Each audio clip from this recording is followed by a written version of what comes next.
आदरणीय मेरे प्रिय दोस्तों और भक्तों, माता सीता के वियोग और विरह में श्री राम क्या सोचते हैं। दोस्तों, आइए आपके साथ अपना यह वृत्तांत साझा करना चाहता हूँ। और दोस्तों, करबद्ध विनती यह है कि इस सूक्ष्म वृत्तांत के अंत तक मेरे साथ बने रहिए। आपका परोपकार होगा। श्री राम आपको आपकी मांगी हुई हर मुराद पूरी करेंगे। दोस्तों, जब हनुमान जी सीता जी का समाचार पाकर वापस आते हैं लंका से, तो शीघ्र ही समस्त दल सुग्रीव और प्रभु राम जी के पास आकर पहुंचता है।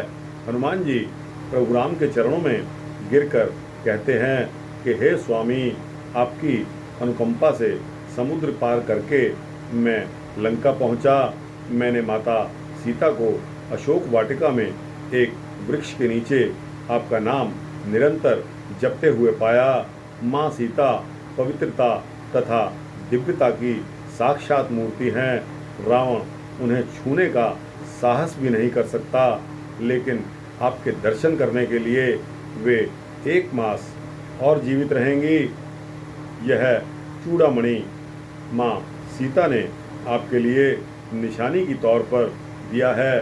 दोस्तों, प्रभु राम बोले कि हे पवन पुत्र हनुमान, तुम धन्य हो कि तुमने सीता जी के दर्शन कर लिए। तुम्हारे वर्णन के आधार पर मैं भी अपने मानसिक नेत्रों से सीता जी को देख रहा हूँ। मैं तुम्हारे उपकार के ऋण से कभी भी मुक्त नहीं हो सकता। हनुमान जी से बातचीत करके प्रभु राम एकांत में एक वृक्ष के नीचे जाकर खड़े हो गए और सीता को पुनः प्राप्त करने के विचार करने लगे और इन विचारों में खो गए।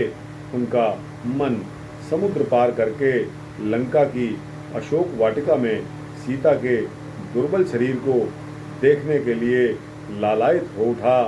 प्रभु राम राक्षसों की नगरी में अकेली और असहाय रहने वाली सीता की वेदना को स्वयं अनुभव करने लगे। एकांत में वे आश्चर्य करने लगे कि किस प्रकार सीता अपने प्राणों की रक्षा कर रही होगी।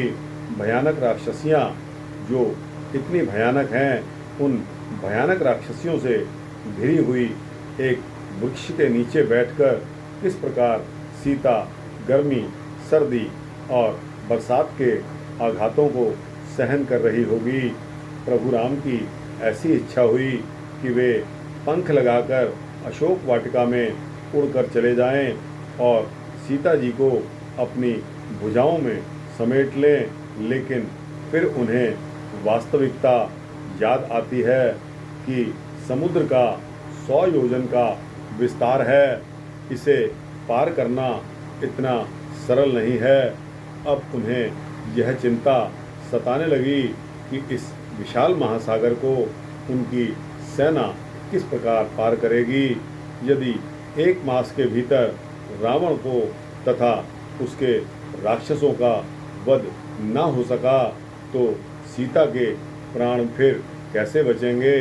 अनेक विपरीत विचार प्रभु राम जी के मस्तिष्क में लगातार आने लगे और वह एकांत में अपने विचारों में ही डूब गए।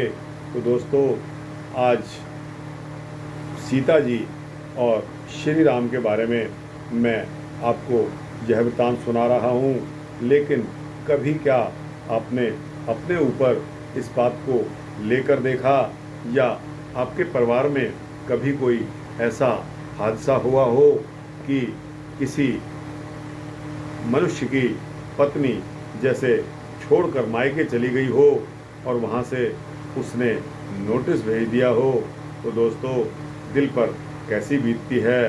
दोस्तों, यह वैसी ही परिस्थिति है कि एकांत में मनुष्य को समय काटना पड़ता है और उस समय में, उस सोच में वह डूबता चला जाता है। हर समय विचारों की उधेड़ बुन, कानून का डर और लोक लज्जा के कारण लोग अंदर ही अंदर झुलसते रहते हैं। तो दोस्तों, यह था रामचंद्र जी का वियोग और विरह की सोच। दोस्तों, सूक्ष्म वृत्तांत रहा।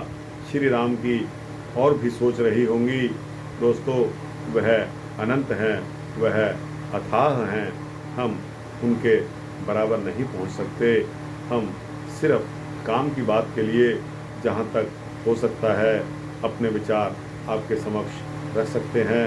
दोस्तों, यह वृत्तांत अच्छा लगा हो तो इसको लाइक और शेयर करके अपने दोस्तों और भक्तों को अवश्य पहुंचाएं।